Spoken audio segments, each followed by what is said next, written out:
I'm going to teach you about two parts of the brain. And obviously the brain is a whole lot more complicated than this. But these two parts of the brain are key in the response to stress and anxiety. The first one is called the limbic system, and that's located at the base of the brain, right around here, thereabouts. And the second one is the frontal lobes, or the prefrontal cortex, and that is located right around here-ish. So let's start with the limbic system. The limbic system has a teeny tiny little part called the amygdala. A lot of therapists refer to this as the smoke detector because it goes off suddenly, like an alarm when it senses something, just like the smoke detector does in your house. It bypasses that thoughtful, strategic process that we have, and it goes off automatically. We are hardwired to respond this way. So our smoke detector is going off all the time. We don't even realize it. And it's responding to anything like low-key responses, such as a startle response.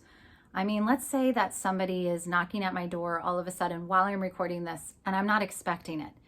And I mean, I have a really strong startle response, so my smoke detector might go off a lot more than the average person. But you can imagine, right? Like this sudden startle response, it's this physiological feel that you get.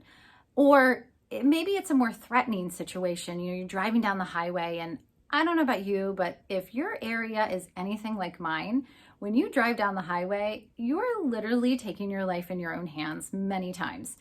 So you're cruising down the highway, here comes somebody out of nowhere and just cuts you off, and you have to respond suddenly. And that kind of situation feels a lot even more threatening. And so what happens when our smoke detector goes off? It sends signals to the rest of our body. And a lot of different things happen. Blood flow increases to our muscle so we can do extraordinary things. It decreases to our fingers and our toes because we don't need them in the case of emergency. Blood flow decreases to our digestive system, and that's because we don't need to confuse our appetite with survival. Our hypothalamus pituitary adrenal glands, also known as the HPA axis, are involved. And that releases all kinds of hormones that give us a lot more energy, such as cortisol and adrenaline. Our heart rate increases, and our breathing becomes rapid and shallow. And as our breathing gets rapid and shallow, it keeps that blood flow to that smoke detector so that the smoke detector stays on until that real or perceived danger is gone. And once that real or perceived danger is gone, such as, you know, you're just driving back to normal down the highway and everything is relatively safe again until the next person, then everything returns back to homeostasis, just as it was before at a more resting state. And the good news is we don't have to do anything to make that happen. That happens automatically. We're designed to have a response to something that's threatening, mildly or intensely threatening, and then automatically return back to homeostasis when that's over. However, this gets complicated when we have a lot of stressors. And maybe those stressors are internal, such as worries about things that you have to do or something that happened, worried about judgment about yourself or something that you may have said wrong or did wrong, or how well you're going to do with the next thing, or even existential worries. Who am I going to be? Or what will I do with my life? All of these can kind of connect from one thing to another. And then in addition, many of us have external pressures as well. And those are all the demands that we experience in life.